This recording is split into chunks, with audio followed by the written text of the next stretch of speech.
Hello everyone, welcome to another episode of the battles fought in Singapore during World War II.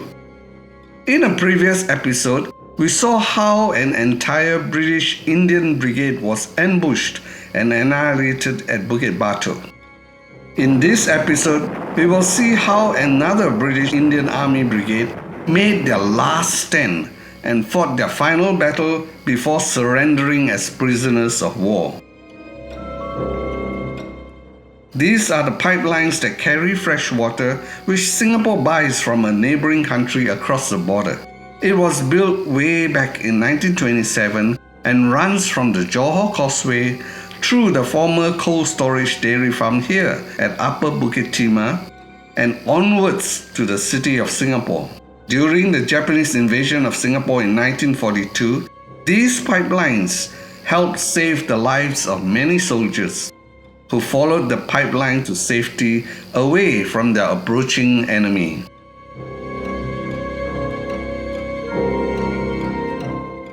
Throughout the Japanese invasion of Malaya, there were many recorded atrocities committed by the Japanese soldiers at places like Alostar in Kedah, at Parit Sulong in Johor, and in Singapore, you would have heard about the Alexandra Hospital massacre, where medical staff and hospital patients were brutally killed.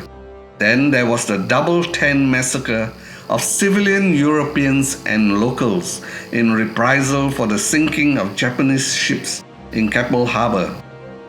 And most infamous of all, the Suk Ching operations, where Chinese men were simply taken away and executed. In this two-part video, I will tell you of another incident that is not often mentioned in local war history. An atrocity that happened here at the former cold storage dairy farm.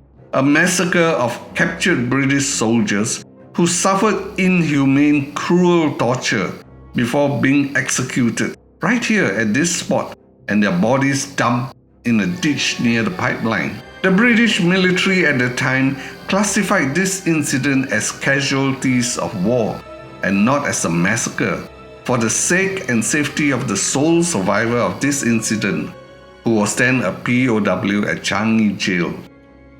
The story of this massacre is also the story of the last battle of the 12th Indian Infantry Brigade, in particular of the 2nd Battalion Argyll and Sutherland Highlanders. The 12th Indian Infantry Brigade was formed in India as part of the British Indian Army. The brigade was made up of 3 regular but diverse groups. The 2nd Battalion Argyll and Sutherland Highlanders were regular soldiers from Scotland, the Punjabis from the 5th 2nd Punjab Regiment, and the Hyderabadis from the 4th 19th Hyderabad Regiment. They were supported by the 122nd Field Royal Artillery and the 15th Madras Sappers.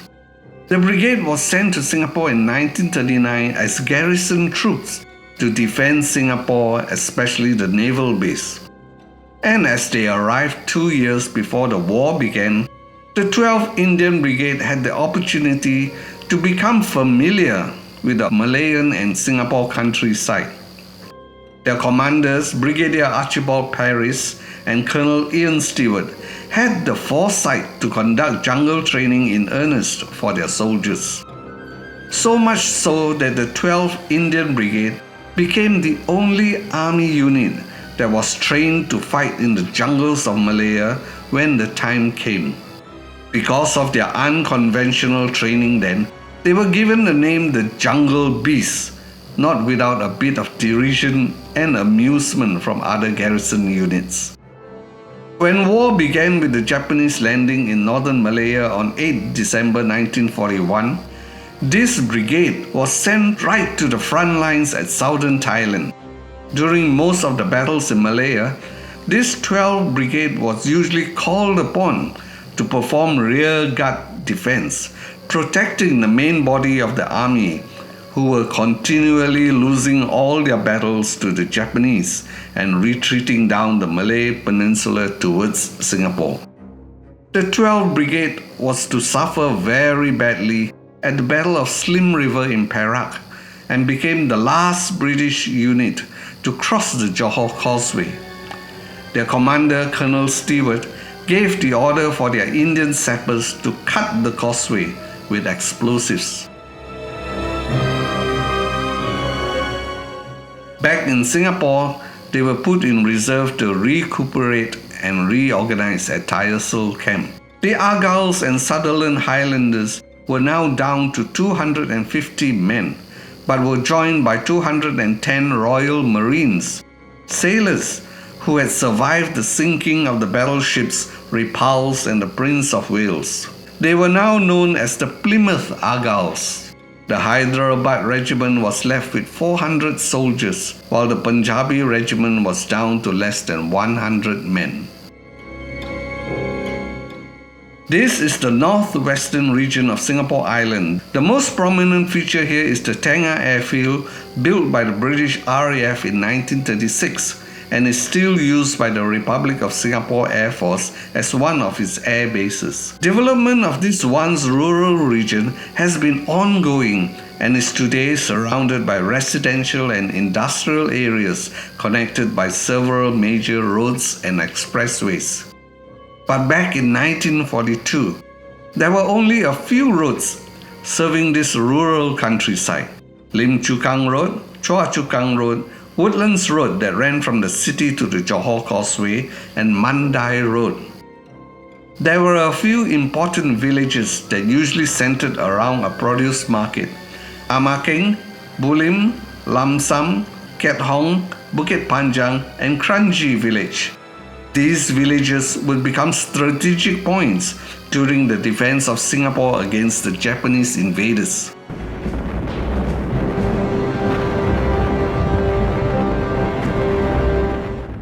Our story of the last battle of the 12th Indian Brigade begins from the 9th February 1942, soon after the Imperial Japanese Army had crossed the Straits of Johor and began their aggressive invasion through the Lim Chu Kang and Serimbun countryside, heading for their first objective, the capture of Tengah airfield. The Australian 22nd Brigade was completely overwhelmed by the sheer number of Japanese soldiers crossing the straits from the beachfront through the entire Lim Chu Kang countryside, and was continually pushed back to the perimeter of the airfield. Under non-stop intense aerial bombardment and artillery shelling by the Japanese forces, the fragmented Australian Brigade was trying their best to use whatever little resources they could to fight back. The 3 battalions of the Australian 22nd Brigade, together with the Special Reserve, Johor Engineers, the Jin Battalion, and the 29th Australian Reinforcement, were all struggling to defend the line outside the Tengah airfield at Bulim village.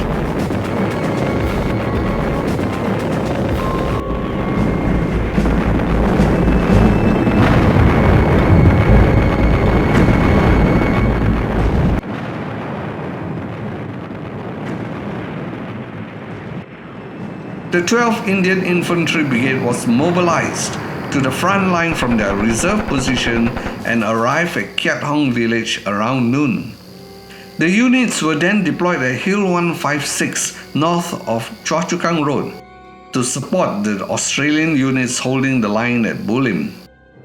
But by noon of 9 February, Tengah airfield was in the hands of the invaders.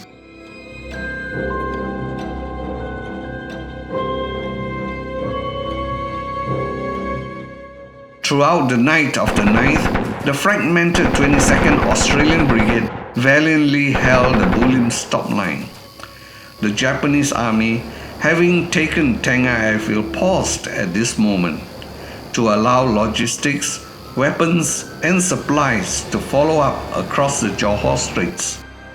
They were preparing for their next objective, the conquest of Bukit Timah village within the next 24 hours. At 9 p.m. that night, another Japanese division, the Imperial Guards, began a second crossing of the Johor Straits. They landed at the Kranji mangrove and mud flats just west of the causeway. Despite being repelled in the early stages, They managed to secure a landing amidst fierce defense by the Australian machine gunners. But for some inexplicable reason, the defending 27th Australian Brigade decided to retreat away from the front, leaving the invading Japanese regiment to land without further opposition. This action was to lead to a confused situation for the 12th Indian Brigade, who were defending Choa Chu Kang Road 5 kilometers to the south. This was the battlefield at Tengah as on the morning of 9th February.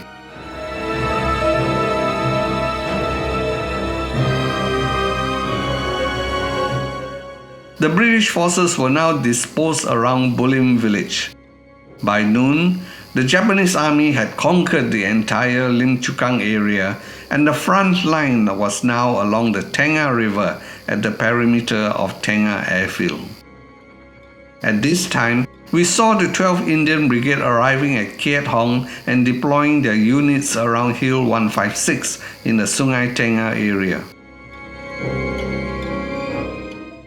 The strategy now was to establish a blockade across the neck of land between the Kranji River and the Jurong River to stop the invaders passing through.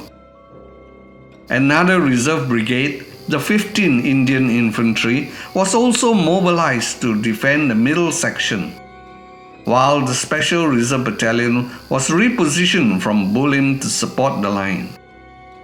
The 44th Indian Brigade was moved from the western Tuas coastline to form the southern end of the blockade.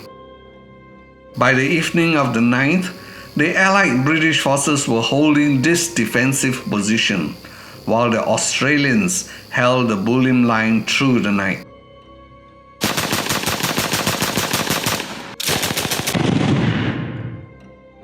During the night, many reconnaissance and probing patrols were sent by the Japanese to harass the British and Australian lines. In the pitch-black darkness of the moonless countryside, the Hyderabadis came under repeated attacks as they protected the main road from Bulim.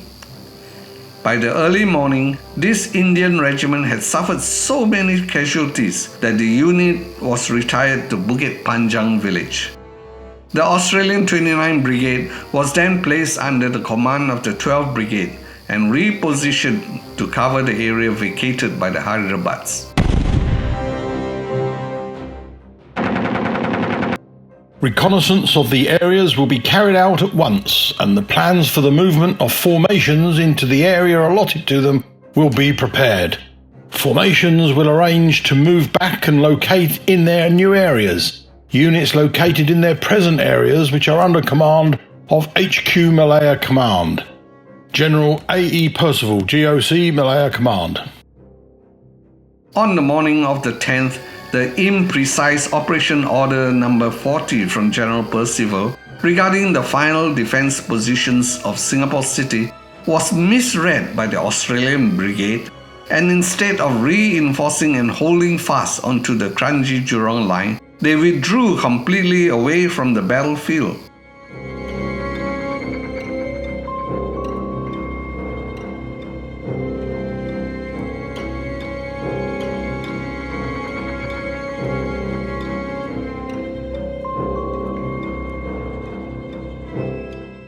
The same mistake was made by the 44th Indian Brigade, who also withdrew from the blockade at the same time. With the withdrawal of the Australian Brigade from the Bulim line, the already weakened 12th Indian Brigade now became the front line of the battle with the Japanese army advancing towards them. The Japanese attacked with their usual wide flanking movements. Large numbers of bombers supported them. B and C companies engaged them at 150 yards, and C Company Royal Marines returned fire, wiped out Japanese mortar section.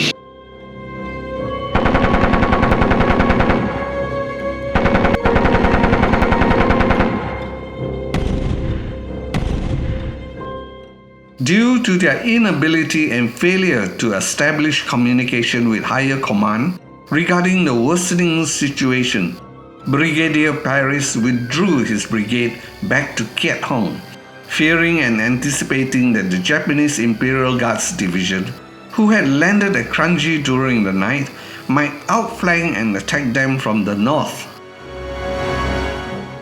The 15th Indian Brigade in the center of the Kranji-Jurong line noticed that the Australians at Choa Chu Kang Road and the Indians at Jurong Road had withdrawn from their positions.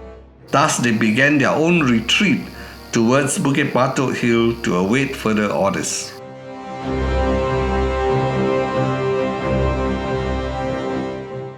By 11 a.m., the Australian 29th Battalion were now dug in at Kiat Hong village, while the 4 companies of the Plymouth Argylls were entrenched just half a mile behind at the southern slopes of Bukit Panjang Ridge.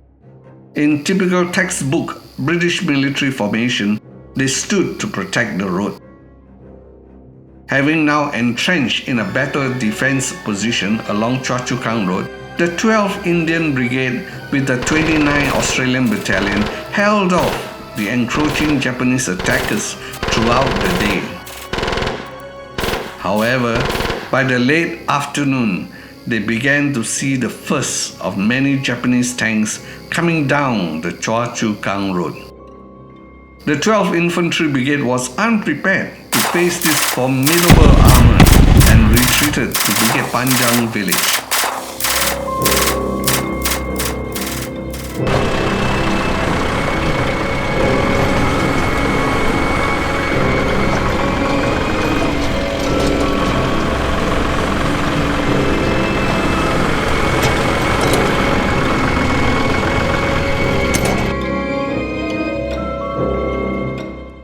In the forthcoming second part of this narrative, we will dissect the battle at Bukit Panjang village, followed by the last stand of the 12th Indian Brigade against the Japanese armored column, and finally, how captured soldiers from the Plymouth Argylls were brutally massacred here at Dairy Farm. I will leave you with some before and after photos of the places covered in this video. Don't forget to subscribe to this channel to watch the next episode. Thank you very much for watching.